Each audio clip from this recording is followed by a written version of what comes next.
One key assignment of the student internship is the impact study. What is the impact study? Under the direction of a mentor teacher and with guidance from a university supervisor, the student intern will select a unit or a portion of a unit to be taught. The design of the impact study will provide evidence of the ability to plan, implement, and evaluate a unit designed to meet the needs of a group of learners in a school setting. The student intern will also reflect on designing and implementing the impact study to promote ongoing professional growth and development. The impact study does not need to be a month or two long lesson or unit. It can be something that is on the shorter side. For our students in the 5th year program, they do this impact study during the fall during their part-time internship. So for some of them, they only have about a week or two to implement the impact study. For our students who are in their full-time internship, they have a little bit more time, so there is some flexibility. But again, this is not necessarily a unit that's going to span 2 or 3 weeks.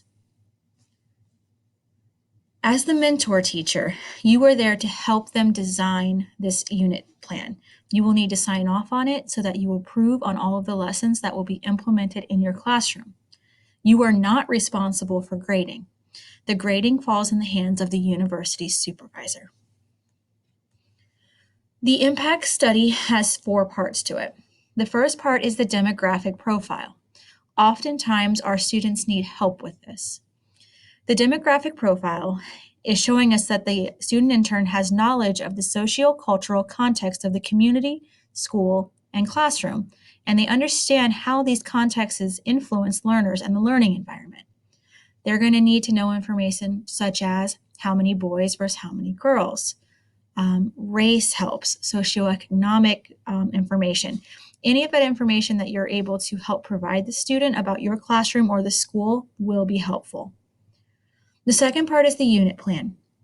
The candidate must identify measurable learning objectives aligned with the Virginia Standards of Learning for instruction based on formative and summative assessment data, prior learner knowledge, and learner interest.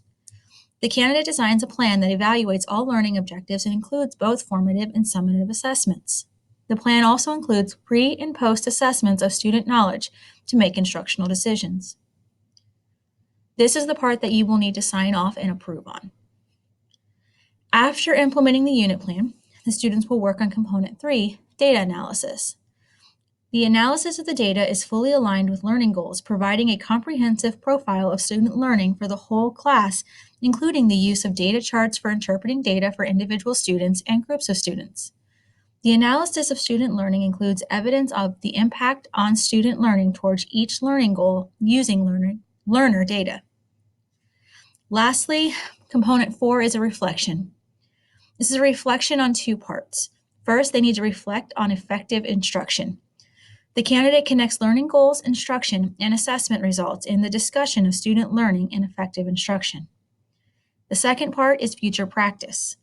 The candidate's interpretation is meaningful and appropriate conclusions are drawn from the data by identifying discrepancies between what was intended and what occurred, acknowledges what works and what didn't, as well as defining how to apply what was learned to future instructions.